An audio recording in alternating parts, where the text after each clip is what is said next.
Buenas noches, amados hermanos y hermanas.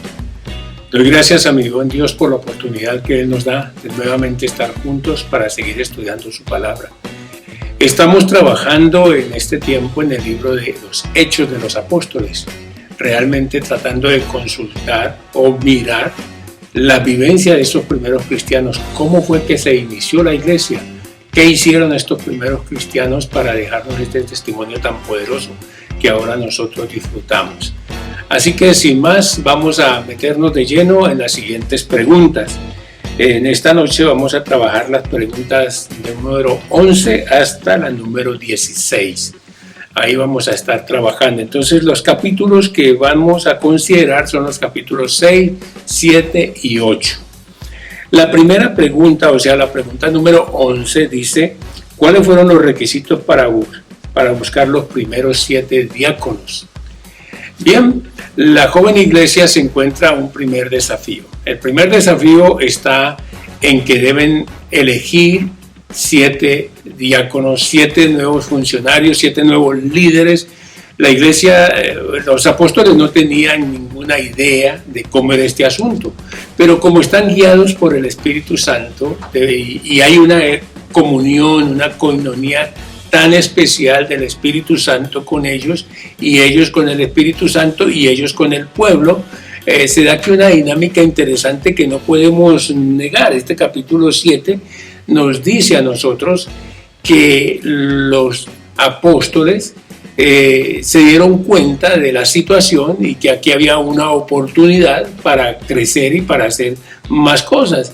Entonces llaman la atención a la congregación y les dicen: por favor, escojan entre ustedes. Les da un principio democrático, un principio de elección, de autonomía.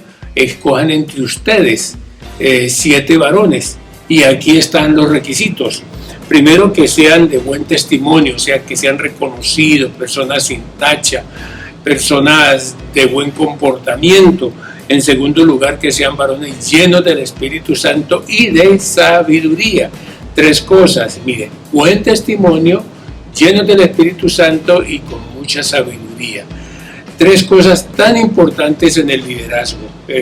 Los apóstoles dijeron eso: necesitamos que ustedes busquen entre ustedes 7 personas que tengan estas 3 características. Lo interesante de este capítulo es que muestran que la congregación prácticamente no necesitó mucho tiempo. La congregación prácticamente dijo inmediatamente: se los tenemos, aquí están. Eran personas ya de trayectoria, personas que no estaban esperando un nombramiento para servir, simplemente ya estaban sirviendo y eran reconocidos precisamente por su servicio. Por eso la congregación no tuvo ningún problema.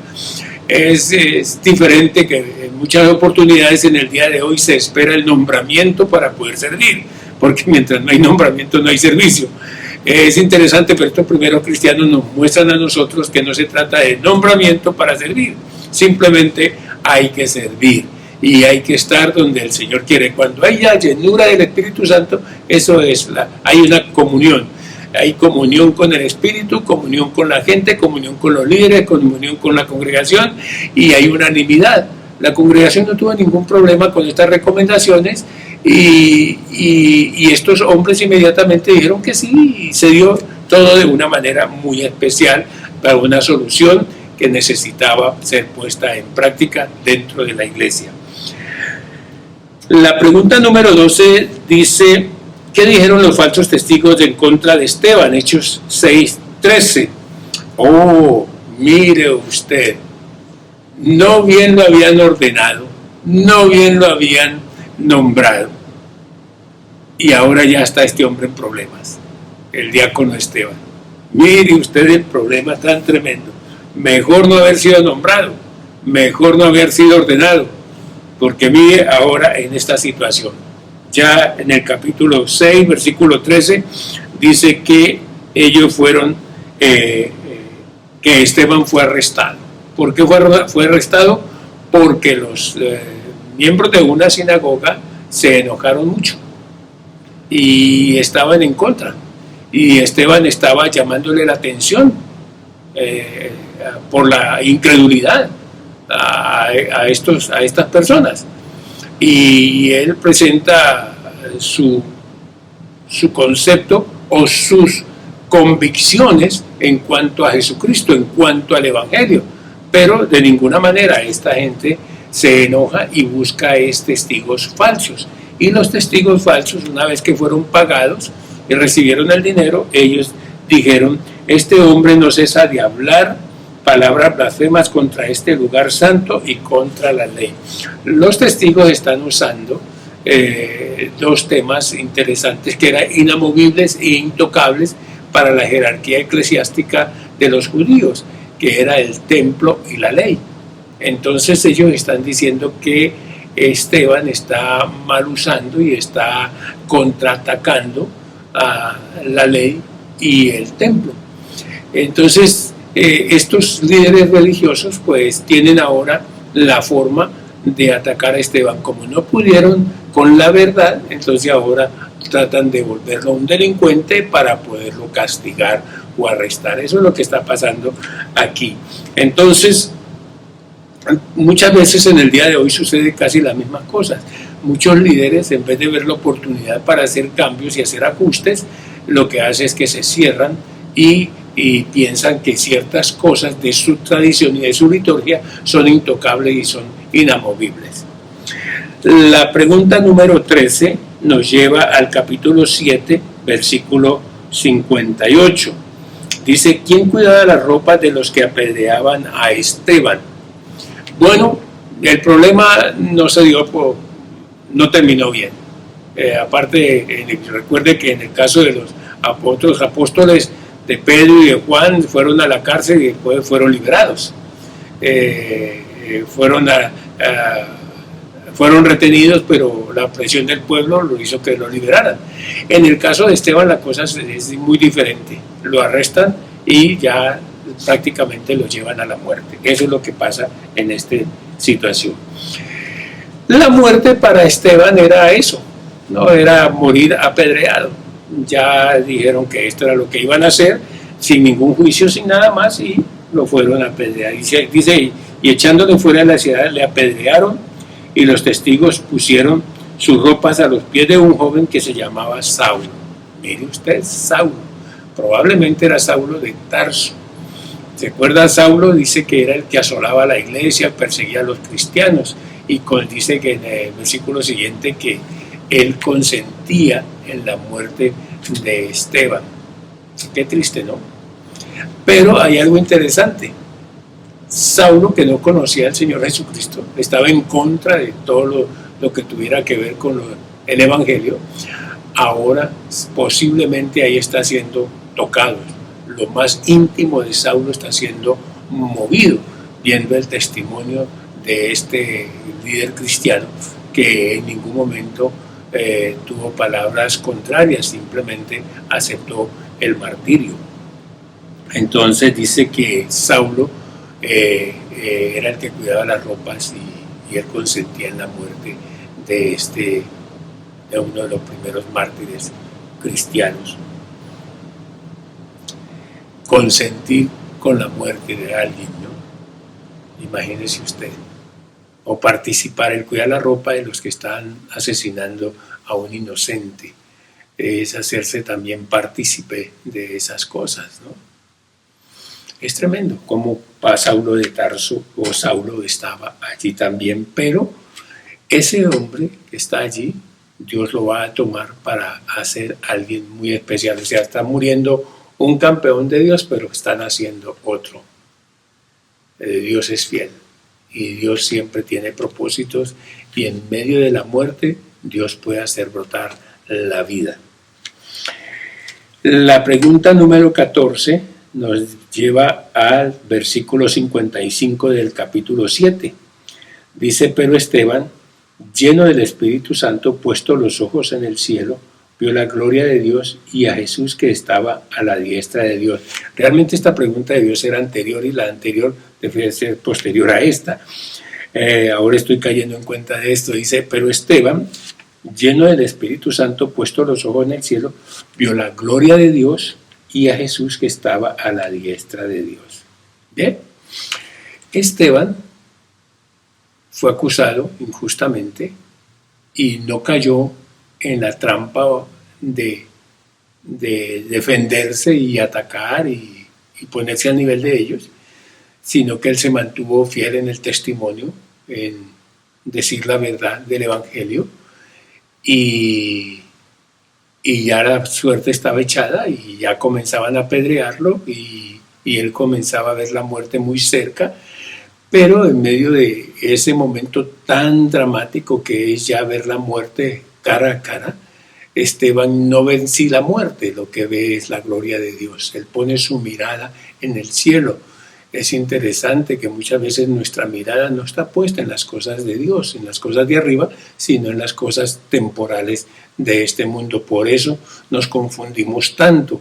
Esteban puso su mirada en el cielo y claro, vio los cielos abiertos, vio la gloria de Dios y vio a Jesucristo, vio el lugar a donde él iba, donde lo estaban ya esperando. Eso fue lo que vio.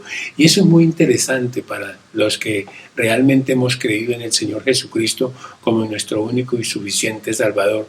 Cualquiera que sea la muerte, como nos ha de llegar, hemos de mirarla simplemente como un caballero que nos ayuda a mirar la gloria de Dios ya cara a cara.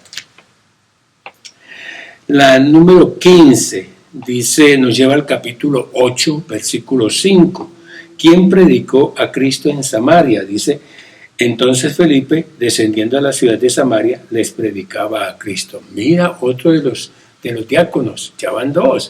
Se recuerda que fueron 7 diáconos según el capítulo 6, versículo 3, que se nombraron 7 diáconos, entre ellos estaba Esteban y estaba Felipe. Mire, no podemos nosotros ignorar esta situación. Dios se manifiesta de una manera muy especial. Dice que Dios hacía milagros con estos dos personajes, con Esteban y con Felipe, y muchas señales y muchos prodigios. Eso era lo que Dios hacía a través de... O sea que el poder del Espíritu Santo no estaba simplemente en los apóstoles, en los discípulos de Jesús. En la joven iglesia ya estos dos líderes estaban manifestando todo este movimiento y todo este poder del Espíritu Santo. Pues de hecho, mire, a Esteban ya pasó a la presencia del Señor o fue muerto de una manera violenta, fue asesinado. Y ahora Felipe está en Samaria. Dice que él les predicaba a Cristo en el capítulo 8, en el versículo 5. Dice, entonces Felipe, descendiendo de la ciudad de Samaria, les predicaba a Cristo. Y de ahí para allá los versículos siguientes dice que la gente estaba atenta, que la gente recibía la palabra, que la gente, muchos creían en el Evangelio y muchas señales y prodigios. Había un éxito impresionante en el trabajo de Felipe, otro de los líderes de que fueron nombrados y que fueron ordenados por los apóstoles. Entonces Felipe fue a Samaria a predicar el Evangelio. Esteban fue muerto allá en Jerusalén, pero Felipe fue a Samaria a predicar el Evangelio. No se quedaron estáticos simplemente atendiendo las viudas. Hicieron su trabajo de distribuir los recursos que habían de manera equitativa y ellos siguieron haciendo el trabajo que era mayormente la predicación del Evangelio. La iglesia no puede perder ese enfoque. Definitivamente la iglesia está puesta para esto. Todo el liderazgo, todos los líderes en toda parte del mundo hemos de entender esto. Y la pregunta número 16 nos dice, ¿quién era el hombre al que Felipe le predicó en un camino solitario? Hechos 8, 26 y 27. Entonces nos dice que un ángel del Señor habló a Felipe diciendo, levántate y ve hacia el sur por el camino que desciende de Jerusalén a Gaza, el cual es desierto. Entonces él se levantó y fue, y sucedió que un etíope, eunuco, funcionario de Cándace, reina de los etíopes, el cual estaba sobre todos sus tesoros y había venido a Jerusalén para adorar. Varias cosas tenemos aquí en esta situación. Felipe no se queda aferrado al éxito que tiene en Samaria, a la plaza llena, a las multitudes. Él no se queda aferrado, ni ese era el enfoque de Felipe. El enfoque de Felipe era ser obediente a aquel que lo llamó. Y como tenía esa llenura del Espíritu Santo, sabía que quien lo guiaba era el Espíritu Santo. Entonces dice que él pudo entender, dice el texto aquí que el Espíritu Santo simplemente lo levantó. Y él entendió que era el Espíritu Santo y él en obediencia se fue. Él se fue, él dejó todo el éxito ahí en Samaria, lo dejó y se fue a donde el Espíritu Santo le guiaba. ¿Y a dónde lo llevó? A un camino solitario, polvoriento, imagínese usted. A un camino donde pocas veces había gente. Pero allí se encontró con un carruaje y en ese carruaje a un personaje. Ese personaje era muy importante. Era importante en el reino de los etíopes. Allá era importante. Pero aquí en Jerusalén era uno más. Esa era la realidad. Aparte de eso, pues que por su raza, pues tampoco tenía mucha admisión. Recuerde que los judíos eran un pueblo muy excluyente. El Dios que tenemos es un Dios muy inclusivo. Dice que ese hombre era el tesorero, nada menos de ese reino, y había venido a Jerusalén para adorar. Mire que la visita de este etíope no era una visita turística. La visita de este etíope no era una visita de curiosidad. La visita de este etíope, de este funcionario, de este hombre importante, no era cualquier cosa. Había venido para adorar. El enfoque de él, la meta de él era adorar en el templo con los judíos, porque probablemente él tenía la Septuaginta, tenía el Antiguo Testamento y él lo estaba leyendo y estaba fascinado por lo que decía la palabra de Dios, el Antiguo Testamento, y él llegó para adorar. Él llegó para adorar con los judíos. Pero miren lo que pasó. Nadie se dio cuenta que ese hombre llegó para adorar. Nadie se dio cuenta. Así como llegó este hombre con todas sus expectativas, con todos sus anhelos, con todos sus deseos, así salió. Nadie se dio cuenta que él había llegado para adorar. ¡Qué triste! ¡Qué dolor tan grande!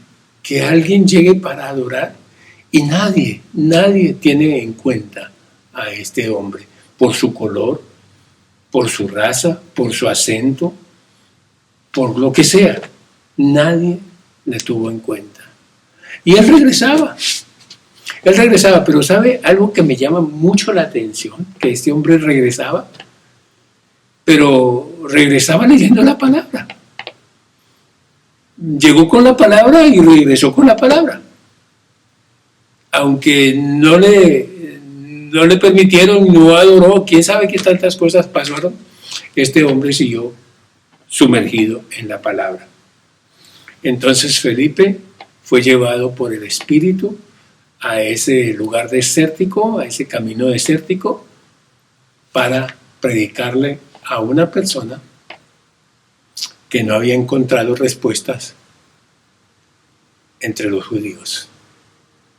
Bueno, el Dios que tenemos es el Dios de la iglesia, es el Dios de la historia, el que conoce todas las cosas. Ese mismo Dios de hace 2000 años, de hace 4000, 5000 años atrás, es el mismo Dios de hoy. Es el Dios de la iglesia, es el Dios de los cristianos. Es el mismo poder, el Espíritu Santo es el mismo de siempre. Ese poder de señales, prodigios y milagros es el de hoy también. Y que quiere manifestarse entre todos aquellos que quieren ser llenos del Espíritu Santo. Realmente aquí lo que podemos encontrar son personas que se dejan usar por el Señor. Los apóstoles se dejaron usar por el Señor y tuvieron una buena decisión de nombrar 7 personas llenas del Espíritu Santo, de buen testimonio y de sabiduría. Y estas 2 personas, y de estas 7 personas, 2 se nombra aquí. Uno murió por su testimonio, su buen testimonio, su sabiduría, pero lleno del Espíritu Santo, viendo la gloria de Dios. Y el otro llenó la plaza en Samaria, Dios se manifestó, el Espíritu Santo se manifestó con él y en obediencia fue el camino polvoriento para encontrarse con un hombre con el cual Dios tenía planes. Hermanos, lo mismo pasa en el día de hoy. Muchas cosas tú y yo no las sabemos, pero si nosotros confiamos en Dios y que Dios guía nuestros pasos, que Dios guía nuestra vida, que Dios guía nuestras decisiones, entonces simplemente dejémonos guiar por Él y dejemos que Dios haga su obra perfecta en nosotros y que Él se manifieste con poder, con un poder grande y amplio, poderoso. Deje que Él se manifieste. No importa cuáles sean las amenazas, no importa cuáles sean las dificultades, dejemos que el Espíritu de Dios se manifieste con poder, así como se manifestó con estos primeros cristianos. Vamos a orar, hermanos. Padre, muchas gracias te damos en esta noche por la oportunidad que tú nos das de meditar en tu palabra. Ayúdanos a entender cada día cuál es tu propósito y cuál es tu voluntad. Señor, ayúdanos a ver a estos primeros cristianos que sin una organización eclesiástica simplemente eran guiados y se dejaban guiar por tu Santo Espíritu. Señor, asimismo queremos ser guiados en el día de hoy, no por una tradición, no por una liturgia. Señor, queremos ser guiados por tu Santo Espíritu. Ayúdanos a encontrar la llenura de tu Santo Espíritu.